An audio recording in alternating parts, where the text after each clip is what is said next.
You're listening to My Grito Podcast Network, celebrating the culture of Chicanos and Latinos one story and voice at a time. Listen to more My Grito Podcast Network shows over at mygrito.net.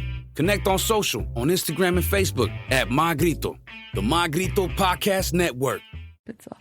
You know I don't take shots. The Mind Buzz, now partnered with My Grito Industries. 3, 2, 1. Pinchi Michi. Did I get that right? Yes. Pinchi Okay. Michi. Okay. How are you? Con amor, with love. And Noelia, thanks for coming out. All right. Okay, I'm going to take these off. Okay, take them off. Go ahead. Headphones, no headphones. That's good. Keep it raw. Okay. Keep it raw. Keep it on. Yes. Thanks for coming out. No, and thank doing you guys this. for inviting me. Appreciate it. Have you done anything like this before? Well, with the podcast, one time with Noelia, they kidnapped me. We supposedly with the kidnapped Chicano her. Shuffle. Yeah? And Oh, we were you did it we're with like, Chicano Yeah, Shuffle. she was like, we'll be there for like half an hour. Or what, like an hour? Well, 'cause- yeah. 4 hours later. You know? We're still there. We're well, still there. Well, the way Ramon talks. So I it was can funny. see that. I mean, they're good guys. It was funny, but that was my first experience with that. And I was like, I can't even get out of here. Yeah. So, 4 hours goes by Dated really place. quick with him. And she wasn't Yeah. prepared because I was just like, hey, let's just go. We're going to promote the crystals and whatnot. It'll be 10 the minutes, girl. crystals? The crystals. We were trying to get into the crystals. Like, Okay. I mean, I like them. How did that go? Be specific. Crystal Well, stones. Stone. Sacred. Well, it didn't go. Crystal meth? I know, like the crystals, girl. What It, I got the baggies. it didn't go, but, you know, we I were mean, trying. they're still there. You know why? Because we love all the items. So we're like, oh, I want this. I want to keep that. And, give out the, homie discounts. And Yeah, so it didn't go anywhere. Impulse Yeah. crystals. Yes. Okay. Were you guys selling them or you That guys was were the goal, to sell them. yeah, because I have my art booth, selling my art. And she was like, you know what? Maybe on the side I could like be selling some crystals or something that I like, like the stones and stuff like that. opportunities? Yeah, and people really like that. And we like it too. And, it's supposed to, it has a lot of Properties and Properties. whatnot. And It's it good. just Healing didn't work too properties. because when they would ask me, like, hey, what about this stone? What I'm does this like, mean? just lay down and put it on your forehead and just go with the energy that you're feeling at the moment, and then I'll present it to What them. happened was that I have a very bad memory, right? Okay. Like my memory is shit. So like you have to learn like, okay, well, amethyst and the rose quartz and the names, and the citrine, all this stuff. And each one has their, what they're corresponding, what they're good for. If you want to, ward off evil spirits or bad vibes or, people, or you have good prosperity or whatever. And then that's how I'll be like, I can't describe these things. So then I'll do a little print and like, oh, that's for that. And we just point, that's for that. I was bad at chemistry, so I'm like, I'm not going to remember any of this. Yeah, like, this is not going to go anywhere. People be like, hey, do you know what the hell these stones are about? Like, just Google it. Yeah. Just Google it. Just buy the stones and Buy just the Google them when you're at stone. home. That's it. But, Look for pink rock. And I'll tell you. But I do use a lot of citrine, the citrine stone, and that's supposed to be for Citrine? the citrine. Okay. Citrine, I don't even know if I'm pronouncing it right. And that's supposed to be for like, for our artists, for like the sell, what do you call it? Like the salesperson or merchant stone or Can something. you pull that up? I want to see it. What color is it? Yeah. See? I That's, can. that's what we Google. What is it called again? But I can't even spell it. C is a cat. Citrine. C-I-T-R. Century. Citrine. Citrine. I-N-E. Oh, there's Citrine Hills? What is that? one. I can't Mira. speak Spanish and Oh. I can't spell in English. Citrine It's a warm color. is the yellow variety of quartz. Is that what it is? Yeah. Oh, okay. So you just put the citrine stone meaning. Oh, there we go. So say Google citrine stone meaning. It doesn't. Citrine stone good for, maybe? Yeah. Yeah, there you go. Positivity and optimism. Oh. All the stones are about positivity. Yeah, right? All of them should be but there like it is. that. It's often used to assist manifesting financial abundance and opportunities. And that's, me as an artist, and I'm always out with people. And so, always try to, make the best of opportunities and meet people. And I need a whole be positive hill and optimistic. of this. Huh? I need a Yeah. whole Mountain. acre mountain. Of what, With of the optimism citrine, or yeah. what? No, of financial abundance Oh, maybe financial and abundance. opportunities. Why not, Yeah, right? see? Okay. And to cultivate confidence. You guys don't have any to sell him right now? You got some with you? We need some stones on the table. That's what we need. Some stouts, but we don't sell stouts. No, But not you got a anymore. whole box at your house. What? Just to look for them. Like I kept them. She's like, we're not here to talk about stones. What do you sell? We're here to talk about my What do I art. sell? I sell art. Paintings. She's an artist. So how long have you been selling your art for? Selling my art? Yeah.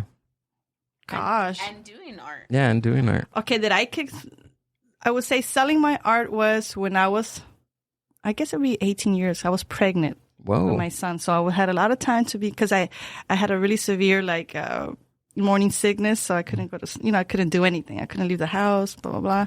So I was just at home a lot. So I was like, okay, let me just try to paint some shirts, paint some canvases, do whatever, And then somebody suggested, my husband suggested, like, why don't you go and sell this at the farmer's market or something like that, I'm like, okay, I guess I'll do that. So that's how I started selling. But as far as like trying to do the art to sell, that was never like something that was in my mind, So how long have you been doing art before you start to sell it? Because you said 18 years total? Yeah. Okay. When I started, 18, because of my son. Mm-hmm. But I started in High school. high school? High I was school. going to say 98. Even before that, because I have like an original Yeah, she's sketch from like 10th grade. That's true. From Wow, 10th that grade. bad? Wow. Well, I mean, That bad. okay, well, I'm keeping it in case she becomes Well, famous. It's a fossil now. if we're going to take it back. Yeah, I mean, I've been doing art all my life. Mm-hmm. I could say that since I was a young child. Oh, okay. Yeah, so, but then that I paid attention to it, I guess it would be, I didn't even pay attention because remember, I was in high school and we did like mandalas, some project that a teacher made us do. And then my friend Diana was like, oh, you're a great artist. And I'm like, what? What is that? Like, that was not even, I didn't know what that was. I was very naive and stuff like that. So she's like, no, that means that you could do, you know how to do art or paint or draw. So I'm like, okay, yeah, thanks. And then she's like, can I have it? So then I gave her the drawing. Like, she wants the drawing, fine, weirdo. And then that's how. But I've always been doing drawing. Like, I used to do little sketches of, our friends and stuff like that. And yeah, I guess just they will ask me for them. I'll just give them away. So what like, say for instance, this one, is this a print? That's a print of an original painting. Let me show the camera. Look at that. Snaps. And she wrote the Mind Buzz on this. Oh, nice. Yeah. For those of you that are watching, which you should be subscribing to and liking. Yeah. But yeah, The look band. at the that. jam session right there. So this is a print. That's a print. So what type of like paint is this? Is So- it because to my understanding, there's like different Like styles what of paint. Medium do you That one Oil, was acrylic. On wood. On a big On wood wood. panel. Oh, okay. Yeah. Wow. Yeah, that was, and that was one of my first drawings because I could tell by I was using little like tubes of like you just squirt the little, the paint on there. And so I was just kind of starting out. But the whole point with my art, I've always wanted to like convey, good times, music, a good vibe, a good energy. Right. So that's the jam session right there. And it could be reggae music, it could be jazz, it could be It could be blues, it could it's like that one you could tell that it could be you don't know. Yeah, it can. It's up to whoever the viewer is, what music they like. They can see that there's a jam session going on. Oh, okay. So where does the skeletons come in? Like, where's that? The where's skeletons came in. I was introduced to them with when I started college at El Camino College, and I joined this group called Soul, a student office of Latinos or something like that. And they were like, we're gonna do a Dia de los Muertos thing, and I was like, what? What are you talking about? What is that? They're like, yeah, that's like a Day of the Dead thing. So I didn't know anything about it. So I went home and I started trying to research it. And then it came from an artist called Jose Guadalupe Posada. And he used to be used to do prints for old newspapers in Mexico City. And his whole theme, he would be like, he's the godfather of like the skeletons. You can look him up. Who is this? Jose Guadalupe Posada. Yeah. And he was very smart, and he would just always, interpret of whatever was happening at the time. in Mexico City. So he would always do the okay. calacas. So yeah, he's famous, I right? have Like so, seen this, so every artist has been that does calacas has been inspired by him. So they're calacas. Yeah, calaveras. So yeah. what's the difference between calaveras and calacas? Is there a difference, or is it just?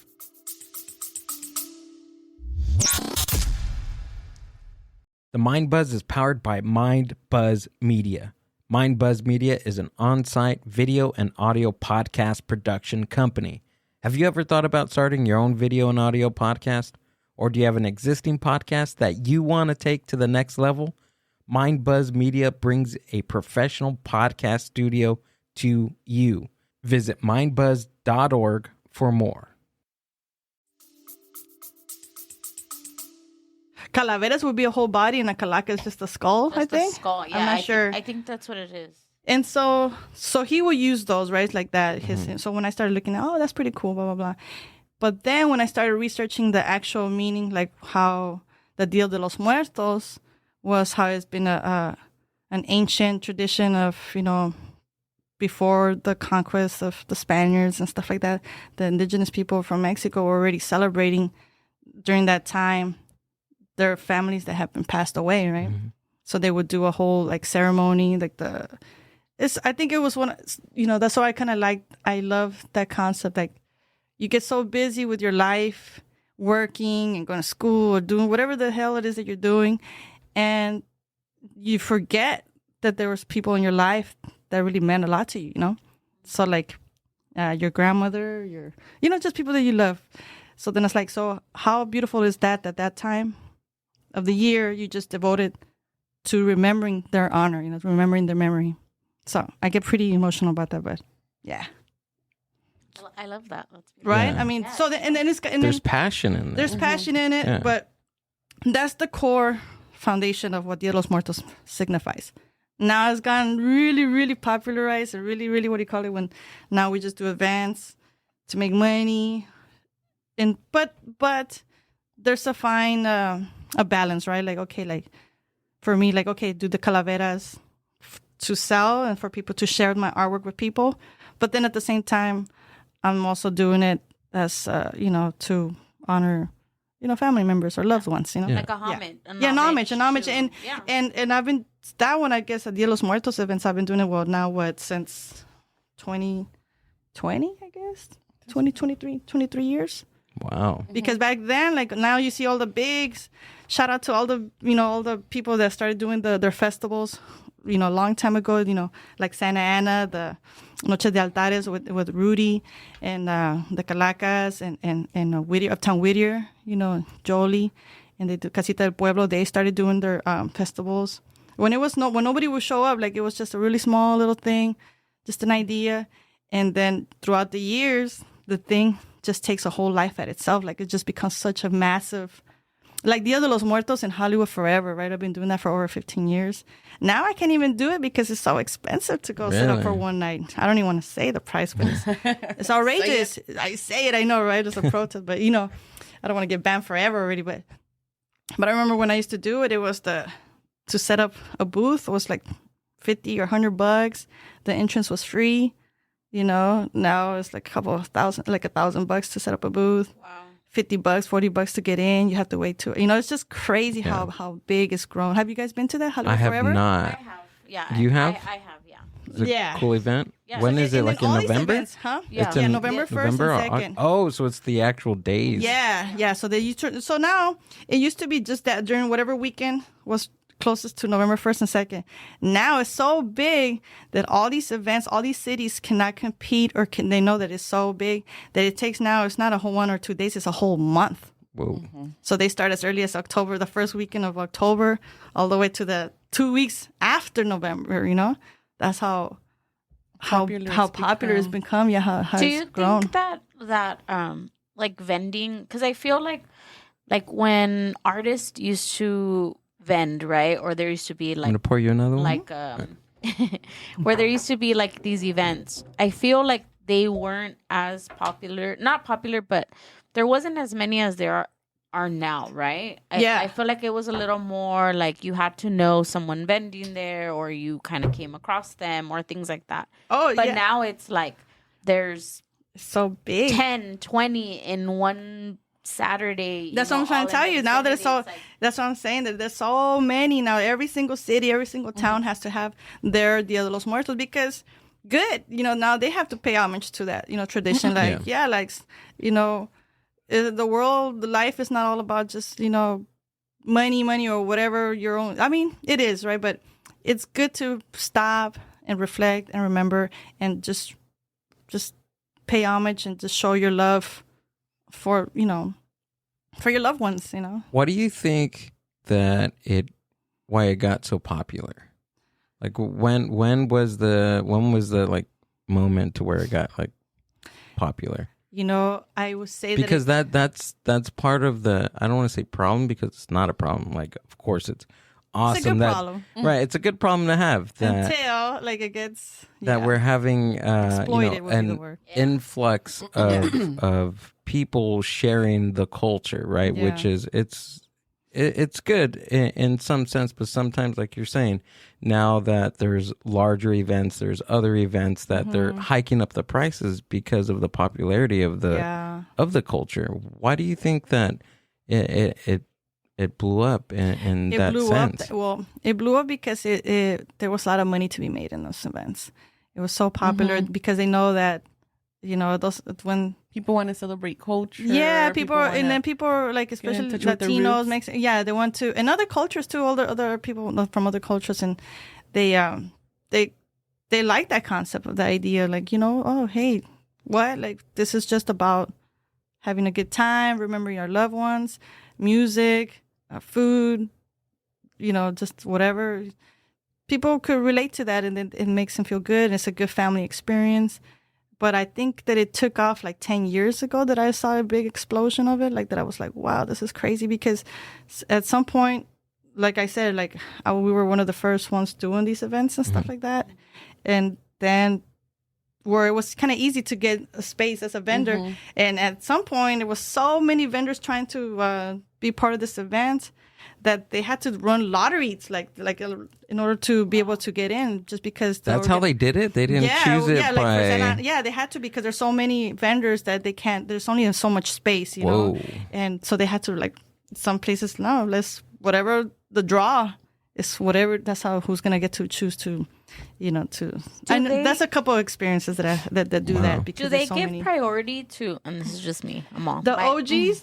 I'm sure they are. The promoters. Who people are running it and stuff. They see that you've been loyal to them since the beginning. Right. So yeah, of course. And but even to like vendors.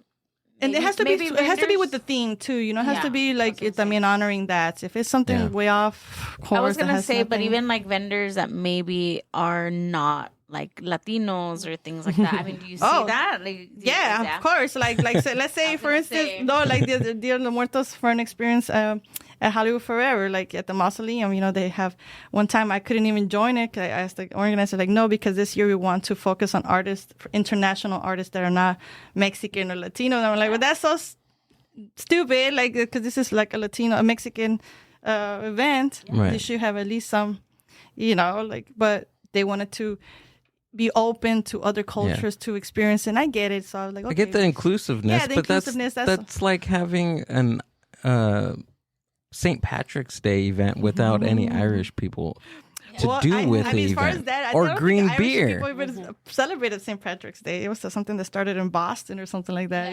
It was in Ireland. Yeah, I don't think they sell it. Yeah, I know, because I lived in Ireland for like a month or something. Oh, you did? Yeah. How was that? That was pretty cool. Was it? Yeah, I was young though. I was not a big drinker then. If I knew then, what I knew now, I would have really, really I would have had a great time. I had a great time, but I didn't even drink back then, and it was a good experience. You were like, 19 at the time? 19, 20, 20 years old. I was young. They have the Jameson distillery out there. Oh, I'm a certified whiskey drinker. And I say certified because they have a thing where you go to the distillery, like say, and then they give you a test. Like, they say, okay, we're going to give you a shot of all these different varieties of their whiskey that they have. Then, okay, and then they blindfold you. And then they give you one of all the different that you were able to taste. It's like, do you know which one this was? with your eyes blindfolded? I sure do. Sounds Then you- kinky. It huh? was this. Yeah, you remember the name and stuff. Here's like a that. blindfold and the handcuffs. Yes, I did There a you couple go. of those, and they're like, okay, well, you got them all right. You're good. You're certified. Check. And they gave me my certificate and everything. Hey. Still Y me valid. dejaron toda peda. They left the Okay, bye. Took off all tipsy and stuff, running around. It's hung up on your wall. But it was like of 10 o'clock, achievements. 10, 11 o'clock at night, and it was still Are daylight. you It was sure bright. they were like not trying to just like get you drunk and I don't know, but 10 I o'clock, was young and 19-year-old. tender and innocent, so that's what happened. That's how I was Tenderoni. sticking to Oh, my God. story. Tenderoni. I wasn't tenderoni. Oh, innocent and virgin. No, they're like, Wow. let's get these girls drunk. I was married already, so, but yeah. I didn't know that. Yeah. No, but that was Ireland. That was a good experience. That was pretty cool. It was either Ireland. I had the option to go study abroad either in Ireland or Spain. And for some reason, I was like, you know what? I feel like in the future I will go to Spain just because that's the Spanish in Spain. Like let me do something. Let me do Ireland and stuff like something different. And then my husband's background was Irish, so I was like, okay, let me go. I asked him, have you ever been to Ireland? Like, no, I'm going. I'll send you the pictures. What did you study out there? It was supposed to be Celtic or their traditional culture, Irish culture. Okay. So you studied culture? Celtic Celtic? culture. Yeah. Okay. I say it was supposed to be because the class only lasted like a week or two. And then it got canceled. There was not enough students or the program was not put together or something happened. I don't remember what the deal was, but basically they were like, but it was a couple of sessions. It was a nice class. And then they're like, okay, you could go run the streets, go figure it out. Go figure out your life. And that was kind of nice because then you didn't have to be stuck all half of the day, in a classroom. Instead, you want to go out to see and venture the old castles and the old, pubs and all the history because you walk around, you see the history, you don't have to take it in the book. You just like literally buildings there from 1100s or, like just super old. And then it was a different perspective. Yeah, for sure. Than now? Travel. Huh? Than now? Like different perspective than now traveling over there? No, I say different perspective in the sense of just like architecture or how the city's laid out and stuff like that. Because you think, how things were built back then with no technology or whatever. But these guys are master craftsmen and, just build these beautiful castles and homes that still last, right? No matter how harsh the conditions are. Here, the oldest building is what, like 1700s, 1800s, todo a la fregada, todo. Like, America is a pretty it's new amazing. country. I love, it's beautiful. You guys have traveled and stuff, so you know how important it is to. Amber's a traveler. Yeah, You're not? Yeah. You're not a traveler. I'm beginning to. She's teaching me how. The part about traveling is like you have to be in that long ass, airplane ride or the long. But once you're, that's the, you have to pay the price too. I think traveling, you never come back the same. You never come back the same. You Yeah, just it's always don't. You always live, and you have these perspectives of how other people live, other people cultures live. It's beautiful because we're just centered here and we're safe and we think that this is the entire world, and then you travel and you're like, holy shit, No, this is not the entire world. People live differently, Yeah. Just simple stuff too, just how the food gets prepared. Or I like traveling. I would like to do that more, and I would like to do that more with my artwork too. That's a thing, a goal that I have in mind that I keep telling my friends, like, I want to be an international artist. I don't want to just be stuck in California. I want to be able to travel and show my work and represent, the Mexican American culture, So is the Mexican American culture, which I know is getting big in Japan, right? The whole cholo thing and stuff like that. So I was thinking, maybe I should go do, even though I don't do cholo art, but it's Chicano art. But you should. I definitely should. Especially just so they can see it's not just that. It's, we're Chicano artists are also this, this whole other side to it. So yeah, because for them, they see like the cholo tattoos or the graffiti or things like that. And for you to show them this other perspective, especially like Dia de los Muertos, the cultural side. The cultural side of the colorful side, the nice, the positive side, the loving side too. The family. I think that's I get inspired by that. That's where your inspiration comes from. Yeah, it's because with artists you paint what you know, right? What you're attracted to, or inspire, or what you're inspired by.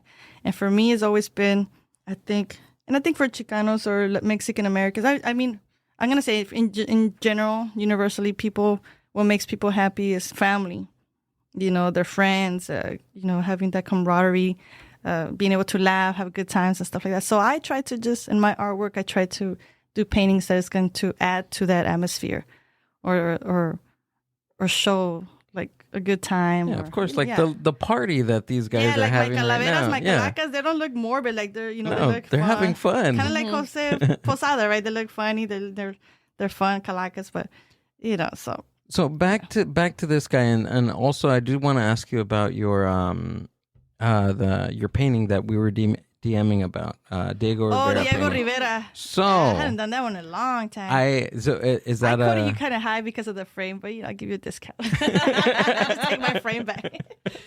They are. No, but like, what are your So Amber, she brings me on to like new things, and a few weeks ago we watched the Frida movie. Oh, okay. Right, because with Salma Hayek. Yes, exactly. So I haven't seen that one in forever. I didn't know who Diego Rivera was until I seen that movie. I Googled him a couple times. I didn't really do extensive research on him, but how much do you know like about him aside from the movie?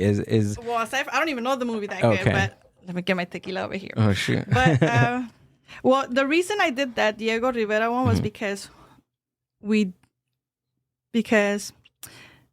do Frida Kahlo so much. I mean, I wouldn't be surprised if we start doing a Frida festivals now, right? Because it's blowing up. Because now it was the Dia de los Muertos. Now that's kind of not winding down, right? But now it's gonna branch out to the Fridalismo is what I call it, right? Like, and everything. Because now they have like a whole, like her birthday time, July, or they start doing all these events. Now the whole, I could get booked the whole month of just doing Frida events, Frida Kahlo events.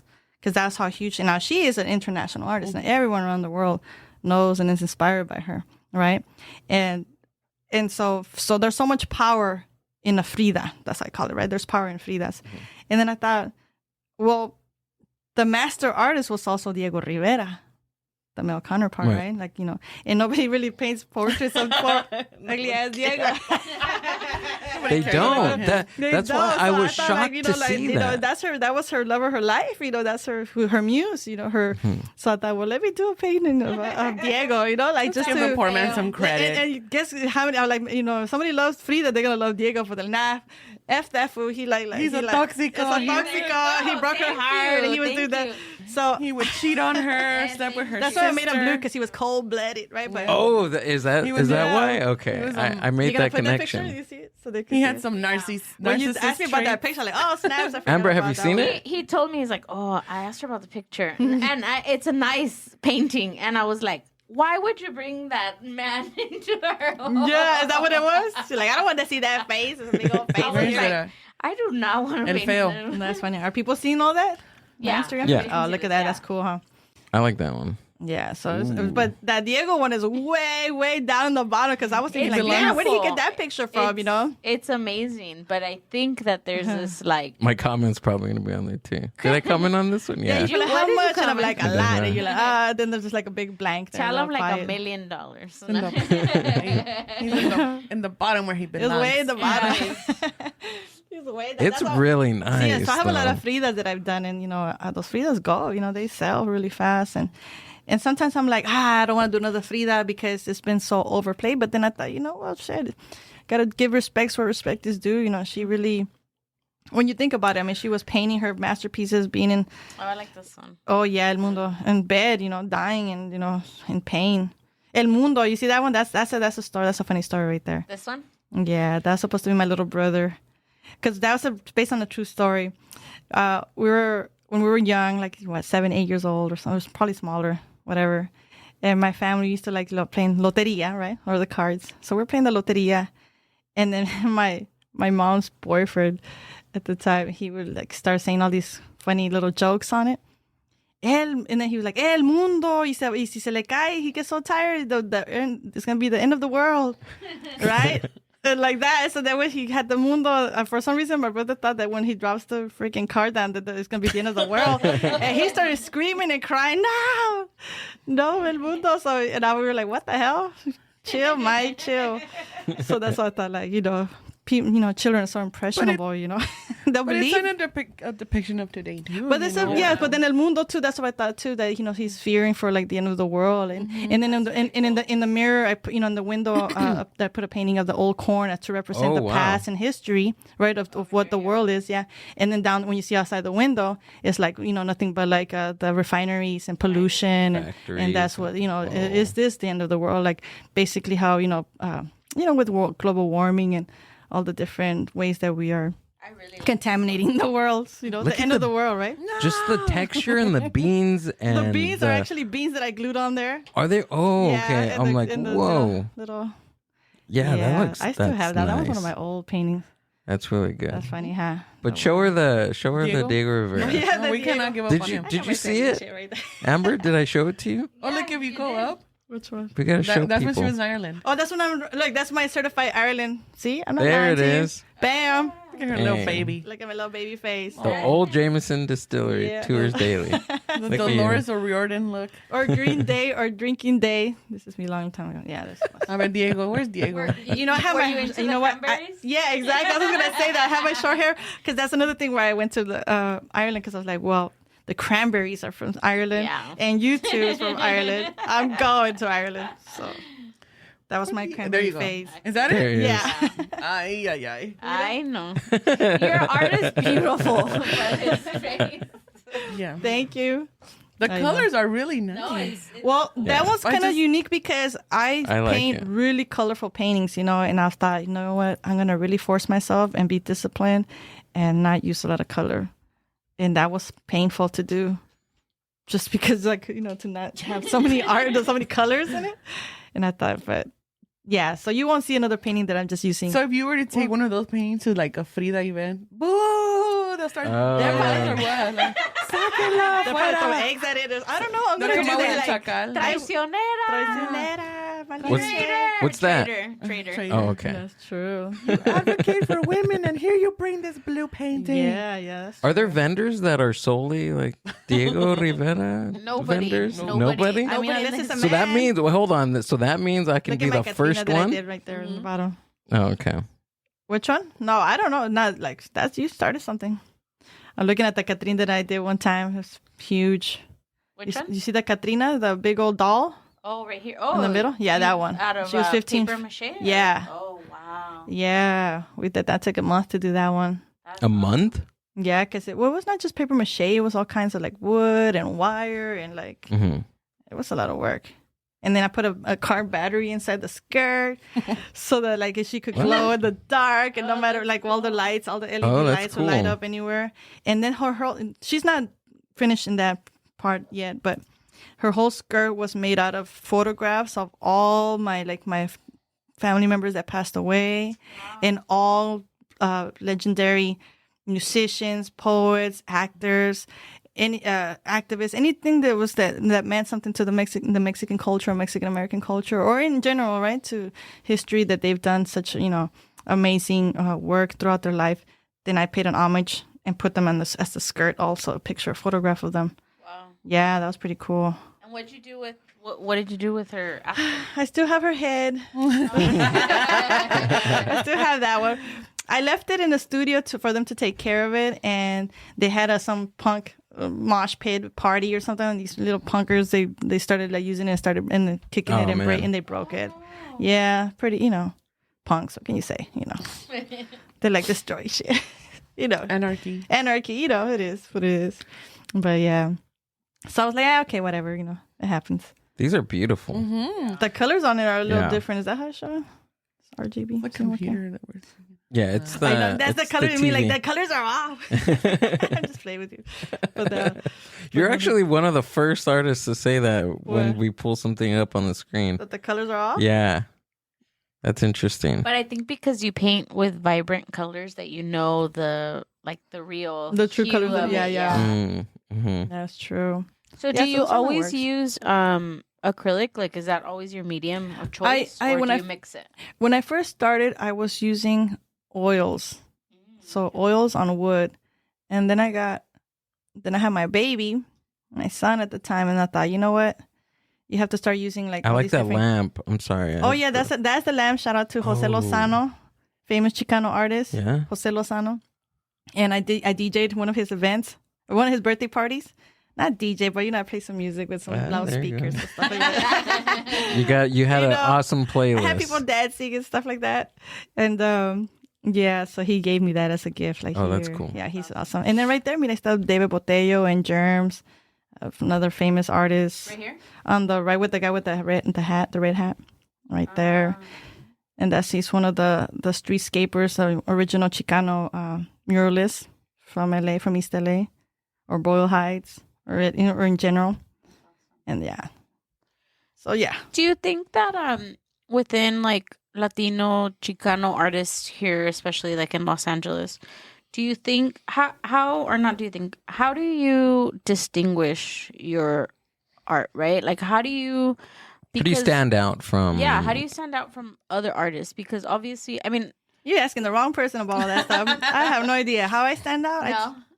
Well, I mean, I'm saying because we all pretty much live within. I'm not saying the same culture, right? But we there's a lot of things that we have similar in common that are similar and that we feel and that we've gone through or that we've seen and things like that. Like, how do you keep true to your experiences without like replicating something or anything like that? Oh, good question. I don't know. Okay. Got it? No, because I'm just thinking like, how do I go about it? Because I just, like I said, so for me, I keep true to what I feel is important to me, and music is one of those.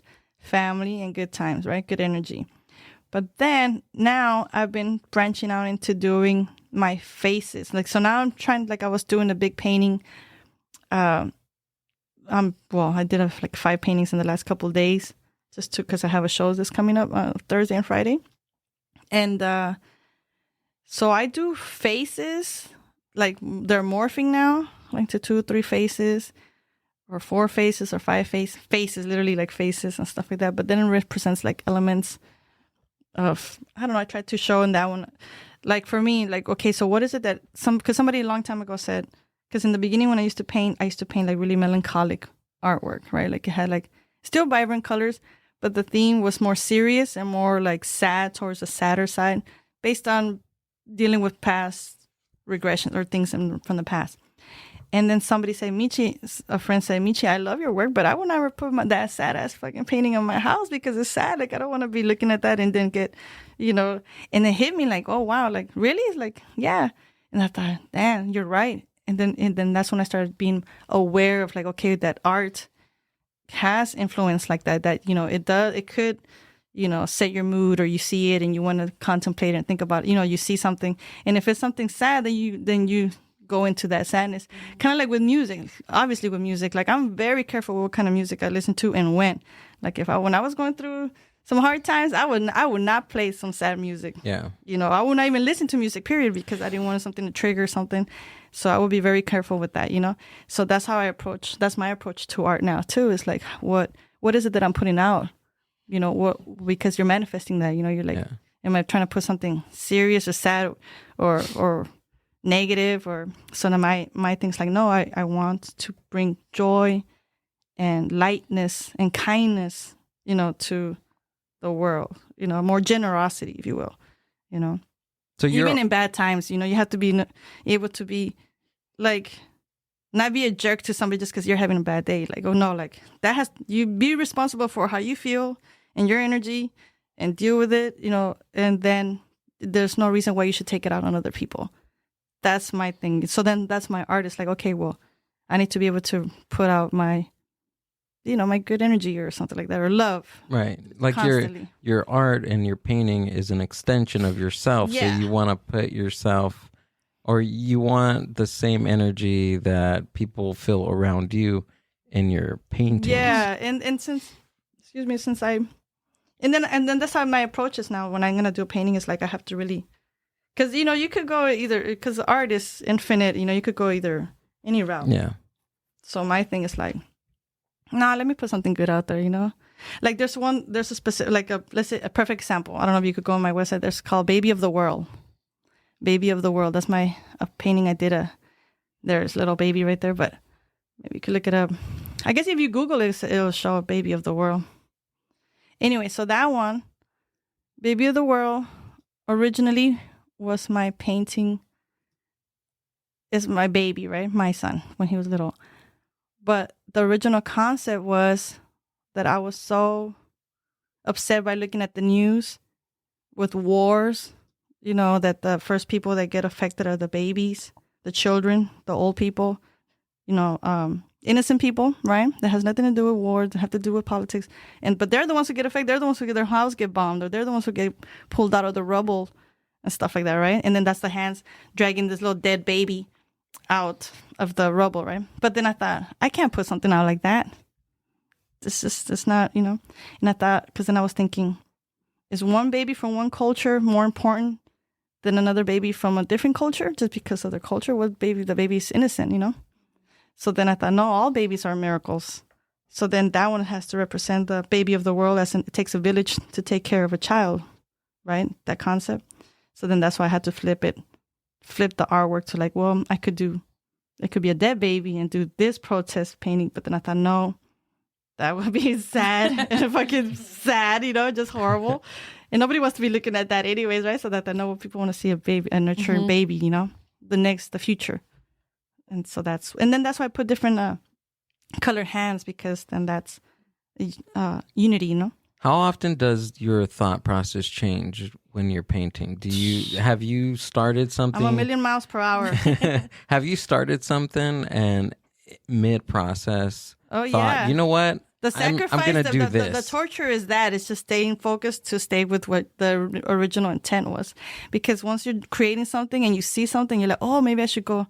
You get distracted. Like, oh, let me do this, you know, and then, oh no, let me do that.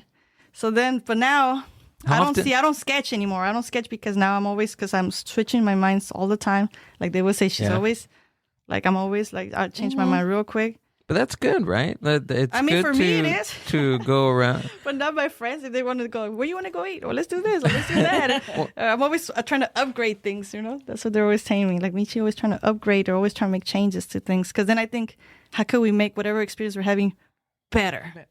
Of course. How can we even, like, how can we, you know, whatever we're doing, let's make it better. Let's put it up a notch.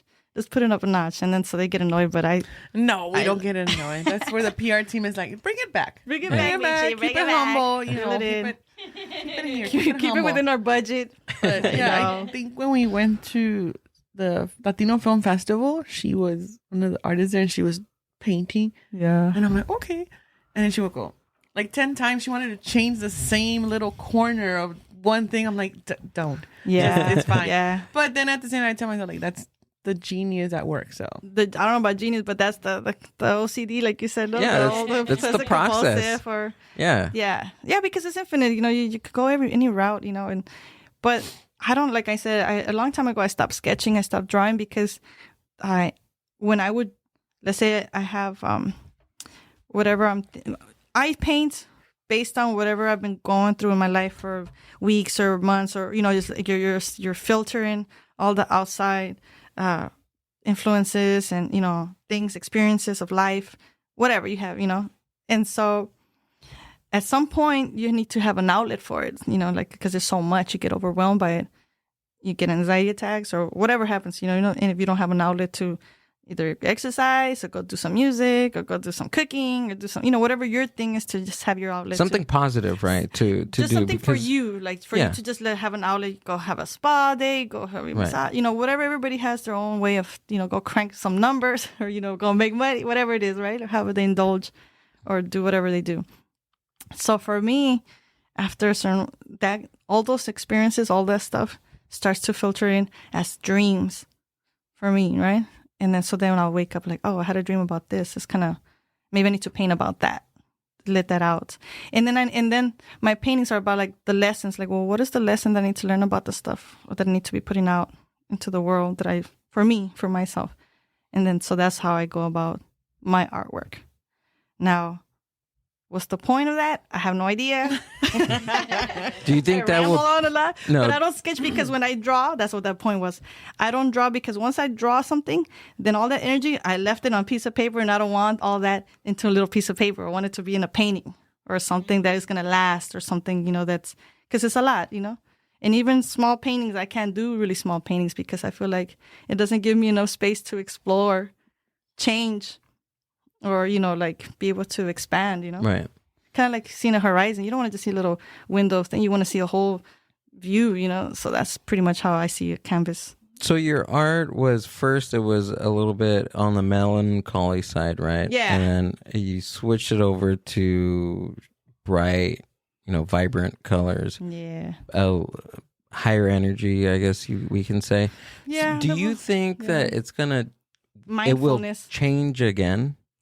Well, the artwork might. The overall theme. Do you think that might change? Yeah, because if you see all my styles in art, it's all like that's what people a long time ago told me, and other artists that were more established, and they say you have to pick a niche, your style, and just do that. Like, and just don't change your style. Just keep it that. So that people, when they see your artwork, they say, "Oh, that's a Pinchi Michi. Oh, that's a whatever." They know the style, right? They recognize it. Yes. Branding, whatever.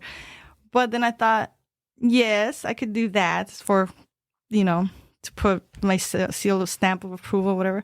But then I thought, but that's not being genuine to being a human being, because as a human being, you evolve and change all the time with experiences. So how could I paint? I'm not the same as I was in the past. I was not the same. Like you said, like a one travel experience could change the whole thing up. Mm-hmm. The whole, like, especially when you go to Europe or you go to other countries and you see the kind of artwork that they create, then you come back like influenced by that or changed by that. So there's always a lot of different changes. So yeah, my art, I think, always going to be changing. Do you ever get writer's block better, I think. or a painter's block or an art block, or are you always in your creative mode? Like, I used to say, when I used to say to myself, or people are like, I'm bored, and I used to say, boring people get bored. There you go. Because there's so much in life for you to think about. Like, switch it up. Like, that means you're not challenging yourself. So no, I don't get artist block because there's so many possibilities. I can't. Yeah, you're constantly getting if anything, inspired. It's by not block. things. It's like, which one should I do? Which angle should I pick? And that's how my brain always operates. It's always, there's so much beautiful stuff. Like, it was like, because I drive a lot, because I live, in Victorville. Like today, I think I'm going to do like 400 miles just today in driving. Wow. Because I live in Victorville. I forgot my wallet at my sister's house in Lancaster. Then I had to go down to Santa Fe Springs to go drop off some artwork for the festival this weekend that I'm having. And then come here, and then I'm going to run it back then I'm going to go back to Victorville, and then go back to Lancaster all tonight. Whoa. Yeah. But that's just how I roll. My sister just had triplets. Shout out to my little sister. Wow. She just had 3 baby boys. Yeah. December, I know. So that's been crazy. It's been whew. So right now I'm trying to juggle doing the art and then helping her out too. So that's been really heavy on me. But when you do something with love, you don't see it as so much work. It's just like, you just get it done. What's that quote? If you find something you love, it's not work, or it's true. I don't know. There's a quote out there. It's so true, because butchering it. Like me, I'm a full-time artist, right? Like I think if you find something you love, you'll never work a day in your life. I mean, you put in the work if you want to put in the work, but it doesn't. But the work doesn't feel like work when it's your own passion. Like you don't feel resentful towards it, or at least I don't. Because I mean, I could have been resentful and like for a long time ago, for like, as far as when you start to calculate, like, I've been putting this many hours, and I'm only getting paid blah blah blah. It doesn't because we're like, oh, I should be getting paid this much amount of money for this kind of hours of work or whatever, right? But for the art world, it's like, no, like, this is a lifelong thing, I have one artist friend. I remember him telling me that once he feels like all his art and his painting and all his sculptures, he said that once it begins to feel like work to him, he's going to stop. Yeah? Yeah. What do you think about that? Because that's like the total opposite of what you just told me right now. I don't know. Everybody's different, Yeah. Hell yeah, artists work. You crazy? Like, I mean, like somebody says like, oh, like people like to tease me and my sister. Or people are like, I work for my money, right? Because I don't have a real job. So they think I'm out here lounging and shit. Like, no, you don't even like go like Noelia. She knows like the hard work that I put in carrying heavy ass stuff, throwing on my back, where they're rubbing Bengay on me. Like ibuprofen. Like, don't give me no tequila. Give me some Pedialyte. But it's more Friday work. night. It's more work because we were work. just having this conversation last night with another guest that we had off. We weren't recording anymore when we were talking about it. And being an entrepreneur and working for yourself and doing things for yourself is way harder than just having your regular 9 to 5 that you go, you clock in, you do your hours, you come out. Because being an entrepreneur never stops. That's You're true. never done, right? You're never done working, and then you don't have employees, you don't have this, or you don't have that, and it's like you It's do a all lot you. of stuff yourself. 24/7. I mean, if you have a business, okay, you're an entrepreneur, but I mean, we're an artist. That's even a whole different, a whole set of, like a freaking of more obstacles and stuff like that. Because if you had like, your business that you sell tacos or whatever, merchandise or clothing, whatever, then that's something that, people could, but then trying to do a business as an art business okay, like if I could say, yeah, I can make money selling like prints of, Frida Kahlo posters or Van Goghs or Picassos or things that that's going to sell, like no matter like this, but then trying to pull in your own art and make, and try to make a living out of that.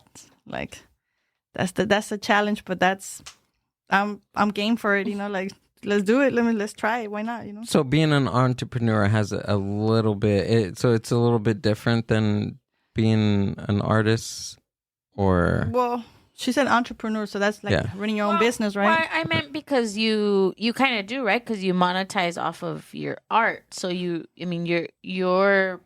fueling yourself and feeding your family and yourself off your art, right? So that's why I said entrepreneur, because I kind of love it. I just say because right now I'm thinking like I'm trying to buy a house, right?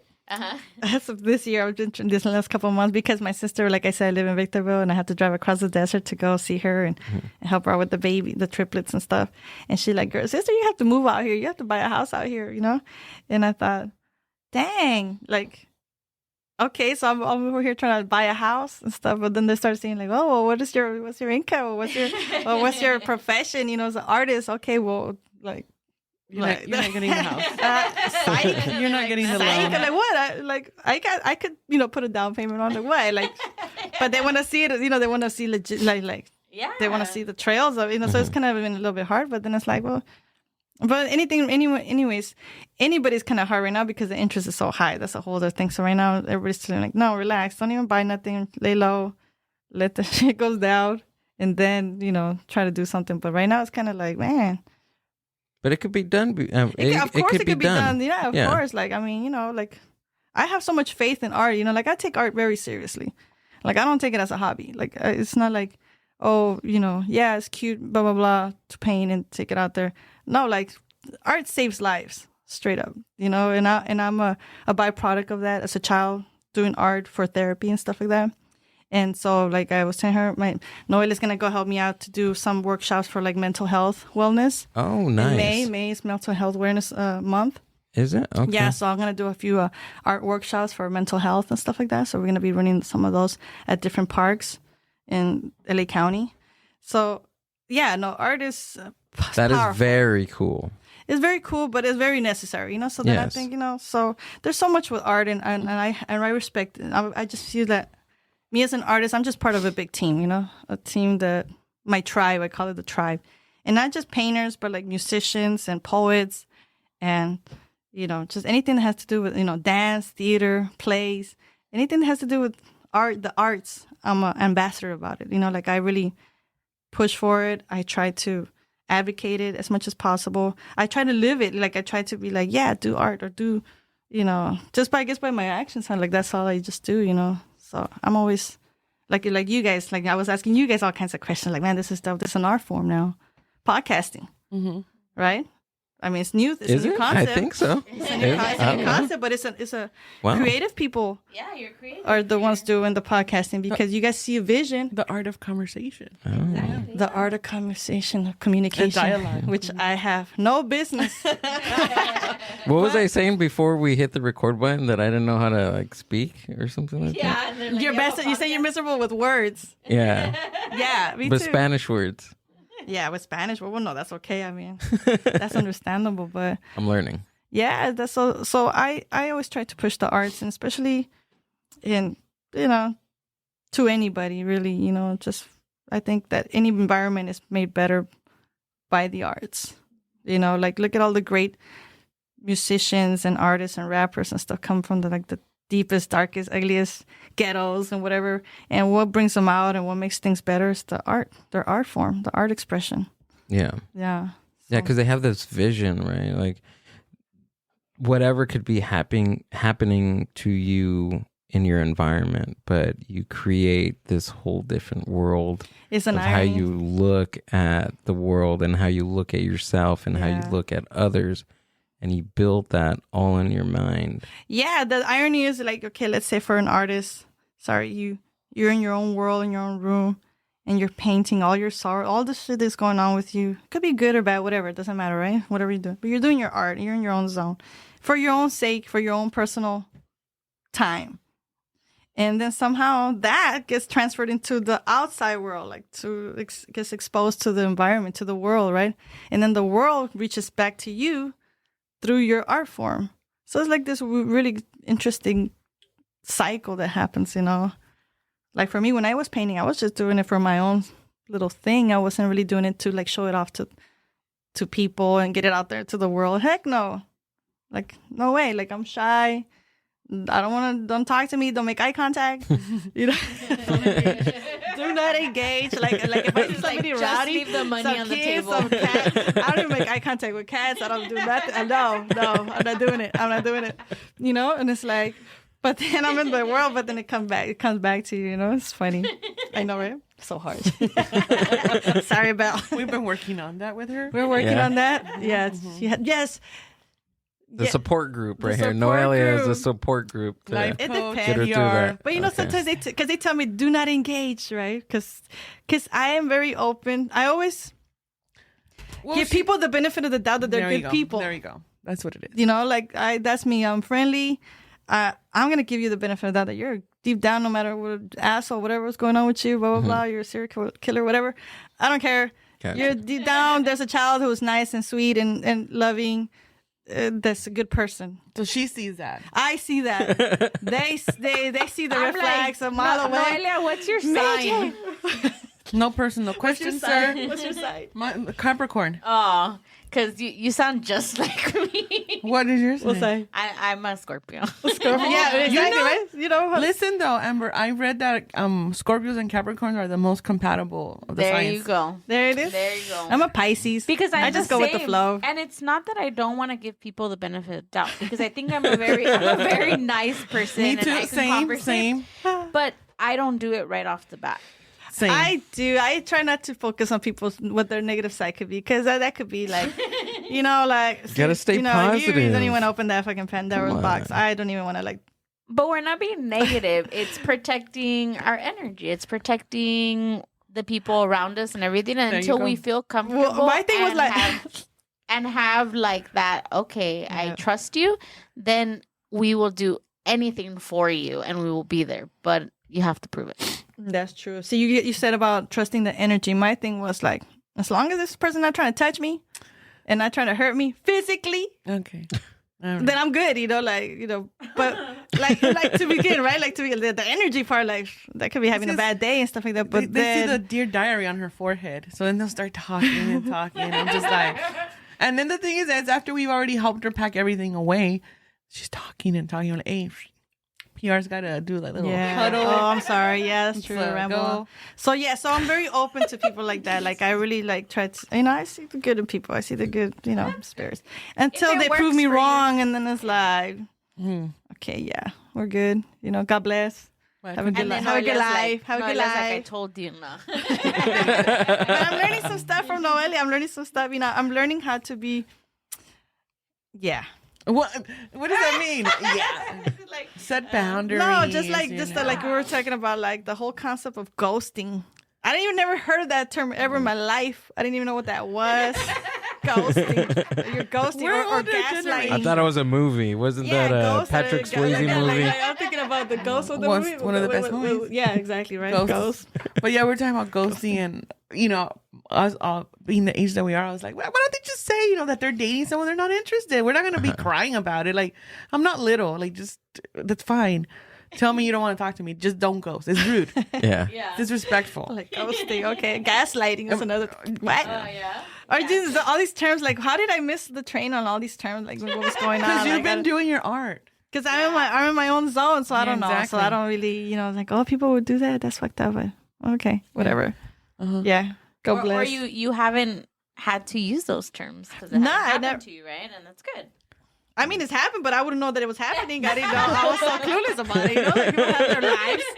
Yeah. Like, yeah, okay, yeah, whatever. Bye. I mean, I got things to do, so I don't get caught up with stuff like that anyways, I just don't live in that realm too much. Yeah, you don't need to. Huh? You don't need to. No, I know. So that's what I'm saying. So she'll start saying some stuff, and I'm like, what? Like what? What are you talking about? Toxic red flags? Like, what is that? yeah. Like, toxicos, like what is that? Like, I never really That's what knew. I'm doing while you're talking and chit-chatting with all these strangers. I'm like, So Noelia She turns sees you the on to red all these. flags. Yeah. She sees all this. Yeah, that's what she's. She's it's la sabia. She turns you has on the to all wisdom. these terms and The real teaches world you stuff, and- right? Or Yeah. or she's Pulls like, you this in. person is this and that, and things that you didn't see. See, that's a dynamic between my sister and I. My sister would just be like, you don't like anybody. You're a bitch. And then 6 months later, she's like, oh, they did this. And then I was like, remember? You said I was a bitch. Yeah. I now that I know those concepts, then I'm learning to, like, okay, well, to stay away, like not. But I mean, we're not really being, like, quote unquote, we're not being a bitch. We're just setting the tone that, like, look, like, we ain't got time for your sob story, sir. We appreciate the support with the artwork. Do you love go see a artists? shrink? Go see a shrink. Like, if you're not waving money here, you have no business. Right. Well, the conversation don't make no sense. It don't make no money. I'm out thing of is- here. Bye. And that's where we learn from each other, like being like a team and helping and supporting her. Is that she knows the art getting world drunk and and talking about the art, and she'll teach me about business. Because I would, the first few times that I would go with her, I would just see people. I'm like, hey, so are you gonna buy this? Or No, she's so rude. She's so rude. I was rude. Sorry. He's over here trying to connect. He's telling me their life stories, and I'm over here being and she would be like that. She's like, "Are you gonna buy something?" I'm like, so- keep it moving, sir. Keep it moving. I was. Oh shit! I That was different I level. would use the whole like, hey, we just listened to your whole spiel of your trauma. You're not gonna buy anything It's that's happened. True story. It has happened. And sometimes they will buy it like, oh no, yeah, for Really? sure. And other times they're like, I'm like, well, what are you doing here for 20 minutes just staring? That's true. Wasting my friend's time. When Yeah, she we're gonna here be- running a business, homie. Get out of here. Oh, man. Time is money, sir. Time loose on is that wallet. money. We all need a Noelia in our Right? table. That's why people. Yeah, that's just what she's awesome. Now That's she's all. taught me to be softer in my approach. So now I'm just like, hey, so what do you think about this? Yeah, that's true. And the artist is over there. Would you like to talk to her and all this shit? And then she's like, huh? What? But so that's how we support her and Yeah, assist. no, they're awesome. My PR team are awesome. We're like, we'll show up to the AKA events my friends. from high school. So they come and hang out. I'm like, you know what? If I'm gonna be putting this much work in work, I want to put you guys to work too. You guys gotta do some because I can't be doing all this by myself. Yeah. Just We'll just show like, oh, the event's down. Let's just pack up and go with your strengths. See, but that's Oh, the that's best awesome. thing is having support and seeing people show up for you, right? Yeah. And I think that's something that Gil and I talk about all the time where, he'll say like, oh, like my family is very connected and they come out. My cousin had a basketball game the other day, like just like a little park one, and we all showed up. Nice. And it's like that's what my family values, and I feel like that's what I value in people, right? Yeah. And that's what I seek, and I try to be that for other people. And I think when you have a circle and a support team that does all that for you, that shows up even for the smallest thing, Yeah. it just drives you and it makes you even want to go even harder, right? Because It it's embarrasses me. To be honest with you, I'm like, and that's a new concept for me, asking for help or allowing people to come and like inviting them to come over, because for a long time, up until like a year ago, 2 years ago. You never invited any of your friends I would or family? invite, but I mean, I didn't expect people to really show up, okay. you know, because Were you it's, like, were you used to like people not showing up for you, like for yeah, events like that? Yeah, big time. So it's like, So it becomes like second nature. It's like, yeah, like if I'm you come, gonna do this solo. Whether Yeah. you're gonna come or not. I guess I extend Right. the invite and they don't show up. It's like, okay, well it's all good, you know, whatever. Yeah. People got lives and how does it things to feel do. now? Like that you have your friends When the and follower- I'm embarrassed. Like I said, Really? it gets embarrassing because Wow. I was used to asking for the help. Like, or Mm-hmm. like when they're like helping me, like my stuff and all that. I'm like, no, like, cause I don't have money to pay you or whatever. It was not, or or. And we use the whole And- like, spending time together is valuable more than money. No. But for me, I just, because my thing is like, if it's my work, I should be able to handle my, like, you carry your bag that you're dealing with, you know, like Right. your stuff, and then like not expect, like take responsibility for your stuff. And so whatever I'm doing my art event, I have to make sure that I can handle it on my own, because there's times that, that for many years I was like just doing it by myself. But now that in the last couple of years that my friends are showing up, I have to tell them, you don't have to say yes to every single event I do. Like, you can we say- know. You can say no, you know, because I do so many events, you know, or at least I try to. And then I throw her own art back at her. I'm like, hey, it takes the village. Remember the Yeah. baby? oh, there we go. And it's true. It's true. So I have to be, that's one thing that I need to start working on. Like, okay, like start inviting people to help me if they want to help, contribute however they want to contribute. Like you guys extending the invite to come and do the podcast. So they, like you said, like put a platform for me to express myself as an artist in a good light. That, Right. you know, then okay. Because usually I was telling her, I was like, no, I used to say no. Like, I'm good. Thank you, but no thank you. I think for me, the point that, like the turning point, like at least in the podcast, was like the I guess the wiseness of me thinking that, okay, maybe I should have somebody help me, because there's a goal. Yeah. I have this vision of what I want this to be. Yeah. And I can't do it by myself. It's Yeah. physically impossible for me Yeah. to do everything by myself. Yeah. Right, Amber? You remember that conversation in the car where I was like, I wish I can just clone myself. Yeah. And I was trying Oh, to work yeah. on a machine Trust to me, clone I know myself. the feeling. I know the feeling because I wear many Right? hats. Yes. And it gets, sometimes it's just, and especially me, I'm very like giving person. I'm a very, very giving friend and sister and daughter, and you know, Right. and I try to, and everybody, like my son, everybody was telling me, man, you're too nice. You know, you're Yeah. always doing too much. People take advantage of you and stuff like that. And I thought, well, people take advantage of me. That's problem. It's their problem, not my problem. You know. But like they say, no, you have to, you know how to say no. And I'm learning how to say no to, you know, sorry, I can't, or whatever, you know, be a little bit more selfish about stuff like Yeah. that. But that's all, But you're putting value to yourself. of course. too. I always That's put value to number- myself. That's you know, but I number was- one. Yeah, right? always, that's all. Yes, of course, because if you can't help yourself, you can't help nobody else. Absolutely. You know, very aware of that concept. But But then yeah, at the same time, like that, one of the things too she's learning is to ask for help. Like, ask I'm for like, help. You know, like we have this ingrained in our culture, like hustle culture, like don't ask for help. You do this by yourself. Yes. Because when you ask for help, it's technically something's wrong, and you don't want people to know that something's wrong. It's a weakness. A weakness. It's a weakness, Yeah, and that's weakness. not the point here. That's not Like, the you truth. know, two heads are better than one. You know, you Absolutely. are the social. I'm the one that tells Mastermind. you to stop talking. Yeah, that's true. You know, Hurry up and buy. and that's where I tell her stop. Hurry up. Stop talking to that person. That's Over. right. They're not letting loose on the wallets. Stop talking to them. They're not If they're worth not it. bringing out the credit cards or the wallets Yeah. or all that, don't. If they're not adding to you, they're not, you know, Yeah. get out of the way. Sir, get out. They're taking from you. Taking Taking up. your time and your So we'll- energy. We Yeah. learn from each other. But no, Okay. it's all good, you know. So and that's the beauty of it. You always, with all these shows, you just keep growing and learning, and that's another thing about artists. Like you never know what neighborhood you're gonna be at, what event you're gonna be at, who you're gonna meet, type of things, you know. And so that's always really cool, too. What's your next show that you got coming up? You got a couple of I coming have up? a few. Yeah, I have. So this Friday is the Santa Fe Springs Art Festival, the art They have crawl. oh really? They Santa have an Fe art Springs. fest? Oh yeah, the big Really? one. They Where have at? film. Look it up for the Santa Fe Arts Festival. Mm-hmm. When did that .com. start? A few years. Oh, yeah? Yeah, for years. But it's just been growing and growing, and the whole city of Santa Fe Springs puts it together. Santa Fe Springs, because otherwise it's going to take you to Santa Fe, Mexico. Yeah, that's every like, you're gonna be in San Mexico, New Mexico. Like, no, it's right here, freaking by Pico Rivera and Norwalk.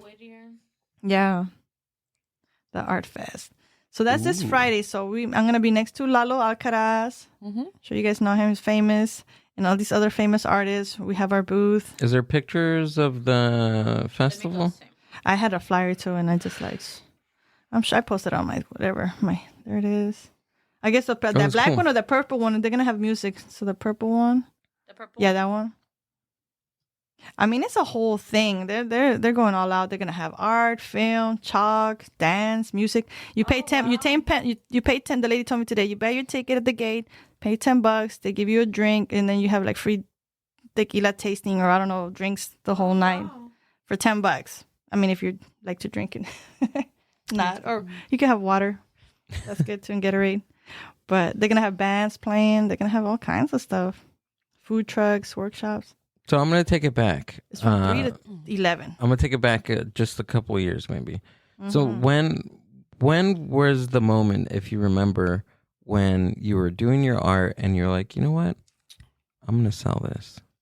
I'm gonna sell it, or I'm gonna take art like seriously, like do it. Yeah, that's it. I'm gonna commit to it. Yeah. Which one? Both. Well, that I'm gonna sell this, or take it seriously. Let's start with that one. Well, the defining moment was when I became a widow, because my late husband was really like supportive of me being an artist. Like he was always like, yeah, do your art, do your thing. So like, okay, whatever, And then when he passed away to cancer about 9 years ago, it's 9 or 10 years ago? 10. 10 already? I think so. Wow. Okay, 10 years ago, I became a widow young, 33. And then I'll just go get, regular jobs, and I'll just start bawling at the regular jobs. I just couldn't do it, right? Like I just have anxiety attacks, or just, I just still dealing with the grief, and I couldn't hold up a job. So then I thought, fuck it, let me just do art full time. That's when I decided I'm just going to do art. I owe it to him, to my husband, to be an artist, because that's, something that he always saw in me before I even saw it in myself as an artist and stuff like that.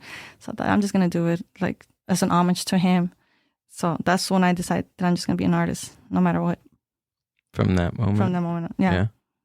Yeah, and then not only that, because I had to be with my son. He was 8, 9 years at the time, and he went through a really hard time with the loss of his dad, because they were so close.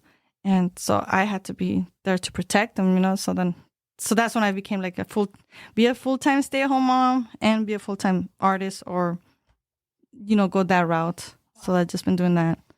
Yeah, since then. That's amazing. Well, yeah, and that's when I decided to do it, And then when you see my artworks with the sunflowers or the flowers in general, that's my homage to my husband, because he always he had the green thumb. He liked gardening and growing weed. He did have a green thumb. He had a green thumb. Wow. And, and sunflowers. These sunflowers are massive, and like just the whole garden. And I can't even keep a cactus alive. It's a true story. That's why you paint them. Right? That's why I paint. You paint them and not grow them. I paint them, but I don't grow them. Yeah, that's true. And then so yeah, that's why I thought, my purpose. Let me just fulfill the art, situation, and then roses like represent my grandma, because she loved having her rose gardens, with all the different rose colors and stuff, colored roses. So I do that. And so then there's some paintings that you see that their face is not like interwoven faces, and that's that now represents my relationship between what I feel that we live in 2 dimensions, like here on earth and in the spirit world. Because even though they passed away, they just passed away in body. They didn't pass away in spirit. So you always have them, you always have them. They're always around you, especially if somebody that was really dear to you, that they loved you. How would you think that they will abandon you or leave you? Like, no, they're still around to guide you and to take care of you, protect you, or I don't know. Right. That's how I feel about it. And like those are their faces like that. And you still have the memories too of them. I mean, I try to remember. I have a bad memory, but I try to at least the memories is what you left with, So like that one, you see, I'm always so now. I do a lot of these paintings. I did a big painting of that one, like that I just did a couple of days ago. Well, I'm gonna go finish it tonight. But and it's just like my homage to the springtime, to life, And then right now too, to death. the hummingbird theme. The hummingbird that you're too, doing like the is hummingbirds. really- See the hummingbird. I call it the hummingbirds and angels, right? So I'm doing a lot of. I think if you see the latest post I have right now, way up on top. Do you believe the same thing about hummingbirds? Like for me, I grew up always saying like, oh, the hummingbird is someone that had passed and that's them. So like, Yeah. So that's how I grew up. We had 2 hummingbirds come to our window, and it's funny because both of my grandmothers passed away, and one of them was like shorter and más gordita. So the 2 hummingbirds that come, one is like slender, and the other one's like shorter. That's and so cute. That's so and cute, it's sorry. just like that. Those are my grandmas. Yeah, like, they're called hummingbirds are angels. That's the series that I'm doing. That's not the one. I just did a really beautiful one last night. Yeah, last night, huh? Dang. I guess you got to go all the way up. Dang. Right there. You see that one right there? wow. That one. I just did that one last night. Wow. And it's that concept, like, right now it's springtime, so everything's coming back to life, right? So it's coming back to life. The flowers are blooming, the wildflowers, the mountains are full of, even because I live in the high desert, so you always see the desert all dry and hot and no bushes, no nothing, it's just straight dirt and stuff. And right now it's all like green and vibrant and there's all these flowers, so it's beautiful. But then, I've taken on to do a lot of hummingbirds because it just represents so much to so many people in all cultures. Wow. So that's the cycle, right? That's like death, then springtime, and then angel time. Angels, that's hummingbirds. Yeah. These are amazing. Thank you. How long does something like this take you? Don't ask. Don't ask, because it could take me it could be very, very fast.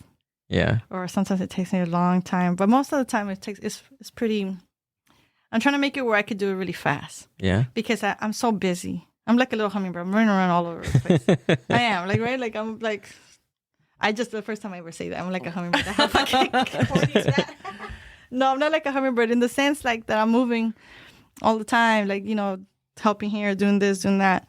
So if I could I want to be able to create a beautiful painting really fast, like, bam, there it is. Like, because I have, like I said, I don't sketch, but I'm always working on art in my mind. So I'm always like... You're always thinking about it. Yeah, I'm always developing the artwork. So, like I have some in my brain. I have like at least 10 paintings that I want to do that I've already been working on. How many paintings do you have in your head right now? 20. 20? Mm-hmm. Wow. Yeah, so I just like throughout the time I'm like thinking about it and then like, okay, let's just get it done. I'm gonna do once this it's one finished, today. once it's finished in my mind, like, okay, that's the painting that's gonna come out next. So then sometimes that's why it's really fast for me to do it, because the concept and the idea, I'm very clear on what it is that I want. Do you see the colors I in do your see head? the colors. Yeah. That's what I'm saying. Like, so sometimes the colors don't even come out how I want to really come out. Like, that's the transfer of information from my mind to the canvas is always a hard, portal. The portal is clogged. But that's the beauty of it. Like, because you get better at it the more you practice, I guess. Or that's why I'm always trying to get better. Trying to. You've get been better. doing it for a long time. I've been doing painting. I started when I got married in 1998 when I was 18. Mm-hmm. I never painted before. I drew, sketched. Oh, it was but the painting, sketches. the painting was when like my wedding day, somebody gave me a box and it was easels and canvases and some paints, and I was like, "What the hell is this?" And my husband was like, "That's a canvas to paint." I'm like, "What?" I'm like, okay, whatever. So I'll paint.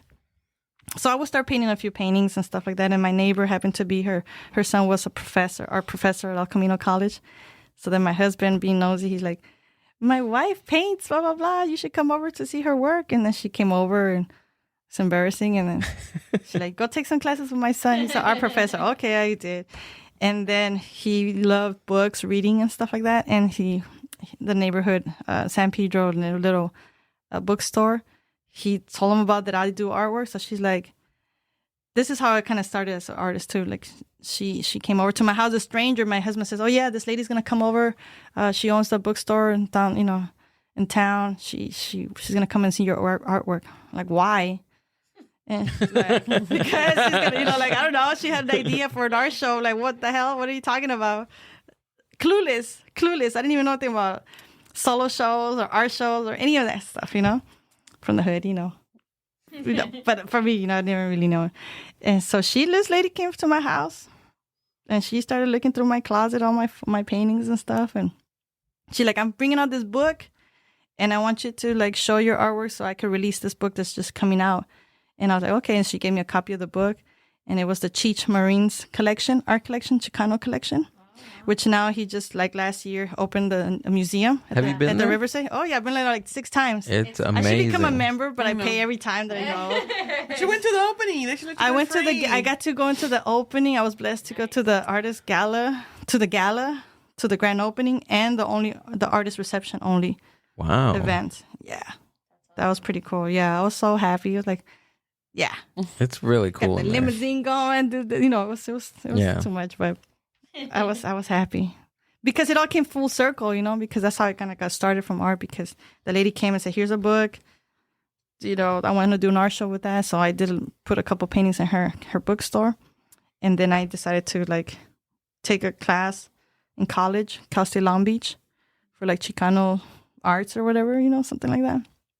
And then when I was doing that class, then I was like, I have the book. Let me see if I could find these people doing shows. And then that's how I kind of started reaching out to them. And now they're all my friends. So it's kind of 20 years later. But yeah, it's pretty cool. Damn. So now they're my tios and my tias. I see them like big brothers, sisters, and stuff like that. We're like grandparents, girl. They're like, Yeah, well, because it's all old Chicano Yeah. they're artists. older Chicano awesomeness, What That's can I so say? cool. I call them her fan club. I'm their fan club, yeah. Oldies but goodies. They're oldies but goodies. You can't mess with that No, stuff. It's get with classic this. stuff, With this young one. I'm the little sister. I've always been the little sister, How was that like? Just like studying somebody's art or studying the people in the book, and then like you get to meet them in real life. Like how? Yeah. That seems like just an awesome experience. It to was. see. I did a little. Well, it was just a little basic review, like, oh, this artist did Yeah. this painting or this artist, and then I look at it. Oh, they're gonna be at Plaza de la Raza in Boyle Heights and stuff. Have you guys been there? I have. Shout out to Plaza de la Raza. They're amazing with the artists. They give out classes for didn't they- mariachi, dance, folklorico. everything. This weekend music. they're gonna have an event out As there, a matter right? of fact, they're gonna have the Blood In, Blood Out from the Yes. movie. Yeah. So a lot of the actors and a lot of artists are gonna be showing. I asked my It's friend a this great at 5 in the space. morning, like, hey, I wanna go check this out. So like, if I, because they're gonna show their artwork, and so I'm gonna show up. I was gonna show. I'm gonna show up. Like that's how I am. Like, do you know who she is? Oh, you don't? No, I don't have to know who the hell I am, obviously, but Like, give them this card. I'm Yeah. gonna show up to support. Take Noelia. Yeah. She'll take charge of Yeah. get you in there. So yeah, so Plaza de la Raza, they do a lot of great things. So for people, look them up, plazalaraza.com, and they're in Boyle Heights, and they give out classes, and they always put on all kinds of events for community. They're so cool. And also like Casita del Pueblo in Uptown Whittier, they're always very supportive with the artists too. Just all kinds of places. Do you think the support has grown like within the past couple of years, or has it always been very supportive, like in the Chicano art culture? I just don't. They're very supportive. I would say supportive, like because, well, for me, Mm-hmm. well, I don't know. It's kind of half and half, because they'll open up and you ask them questions. They'll answer you and stuff like that. But I just don't think there's enough venues to show. There's not enough. Not enough, and a lot of galleries that I've known throughout the years have closed down. Obviously because hard. It's hard to try to make a living selling art and stuff like that. But yeah, there's. I mean, I don't know. It's kind of hard. I mean, I think there's more. There should be. That's why I say I plug in the Plaza de la Raza, because that's one of the few places that like it's been there forever. And So we need more space. we need more spaces. Yeah, more spaces that are more inclusive and it's easy to have access to. Like that place is really show up and the classes are there, and it's not really. Yeah, it's really nice. So I always say that I wanted to be a very famous artist and make a lot of money so that I could open up a cultural arts center in South Central LA, where I grew up. Because there ain't shit there, straight up. Like there's nothing. Like, and I used to think like, man, there's nothing here. Like, what? Like the closed down library. I mean, I don't even know where the library is. Anyways, so those those kind of marginalized neighborhoods that you don't really have access to those type of centers, and then that I know for a fact that there's so much talent because there's so much grief and suffering and all this. That these kids have like been through hell and back, so they know it has something to say, and they're talented and stuff. So the talent is right there. It just The stories are there. the stories are there, the talent is there, The venues just aren't. the venue's not there. We just We don't threw even do art shows there. our first art I event. guess South Gail Central and I. Arts. Yeah. I said we just threw our first art event about 3 weeks ago. Oh, We nice. did 3 it, weeks yeah. ago, yeah. Really? So you know me we set up a gallery as good as we knew. then. Nice. Where at?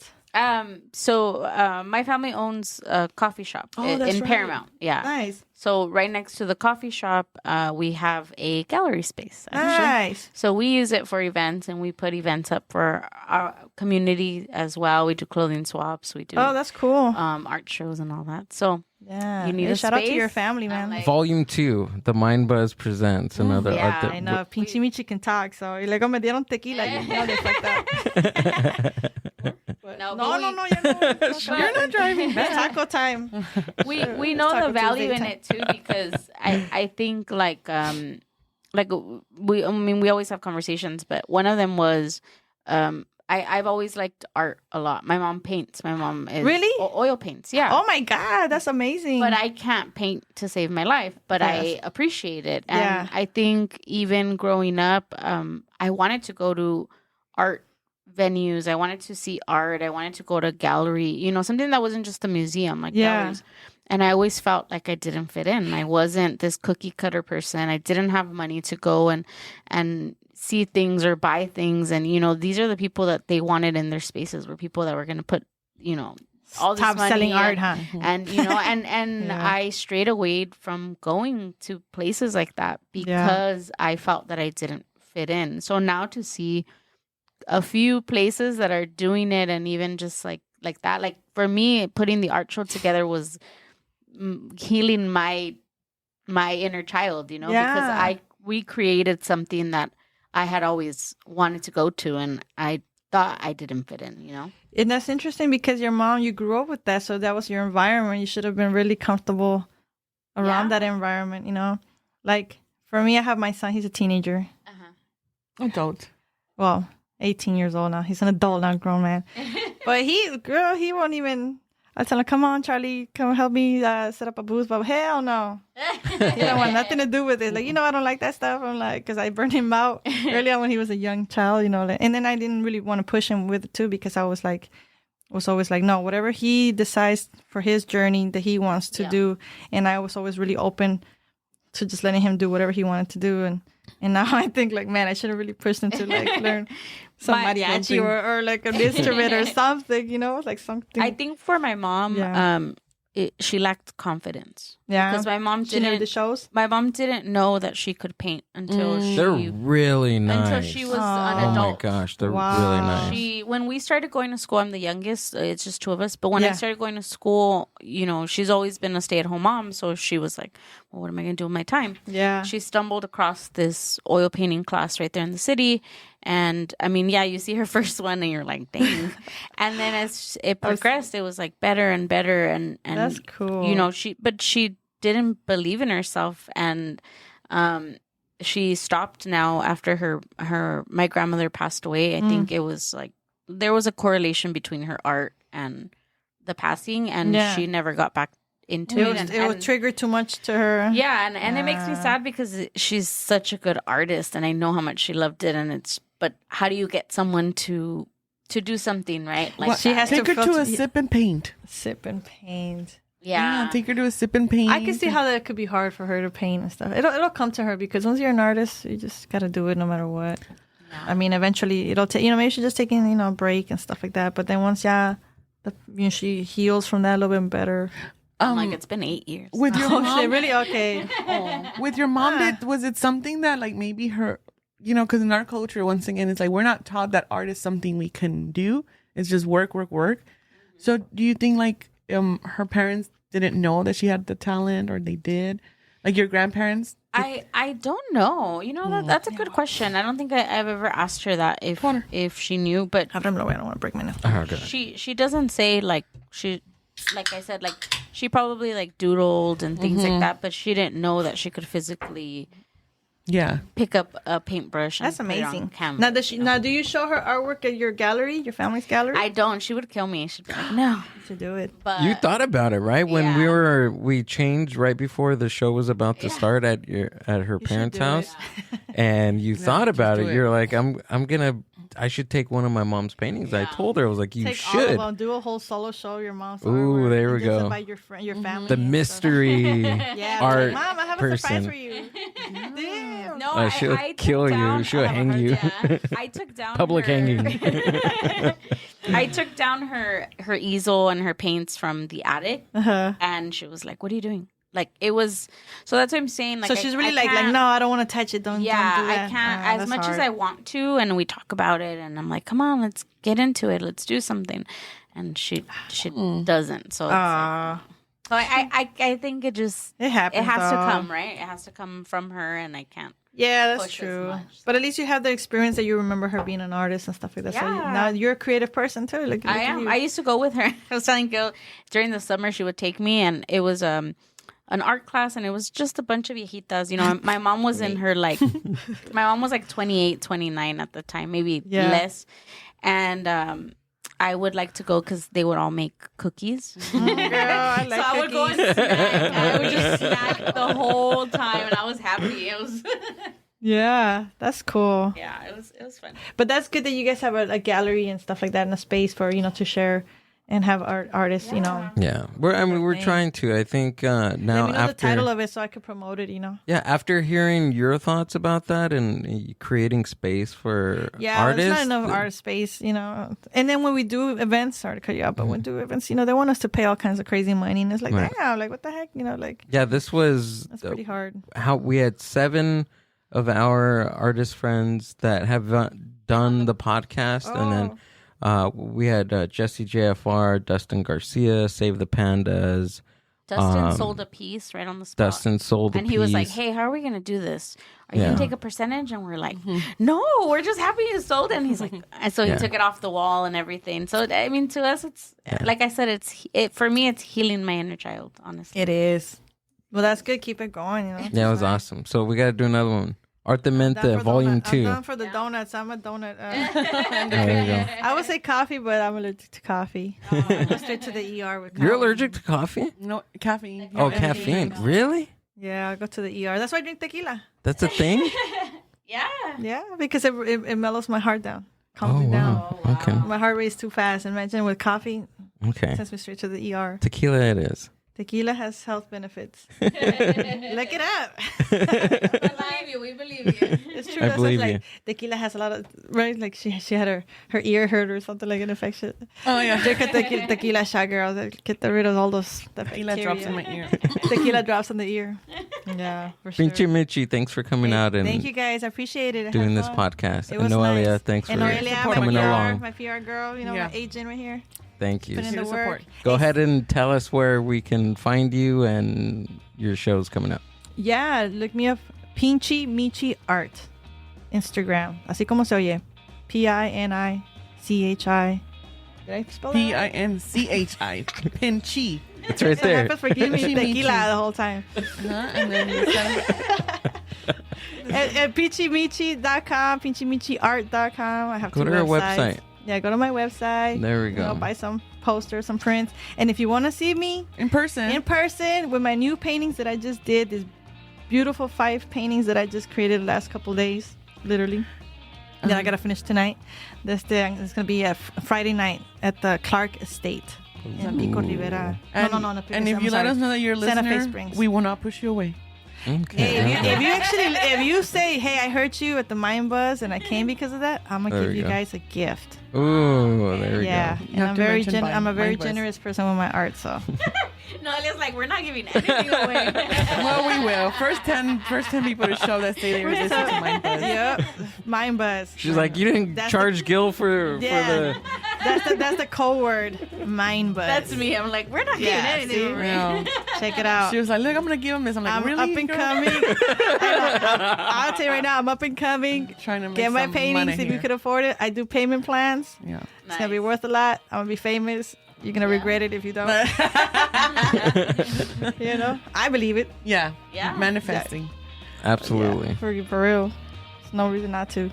Cool. Mira my coffee mugs también. Yeah. I do it all in my studio. So all the artwork you get it from straight from me too. Yeah. I'm really hands-on. Remember, I don't like to ask for help. So I do it myself. The Mind Buzz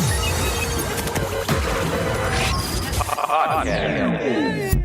Thank you guys. Oh, thank you guys. Appreciate it. Bye-bye, everyone. Peace out.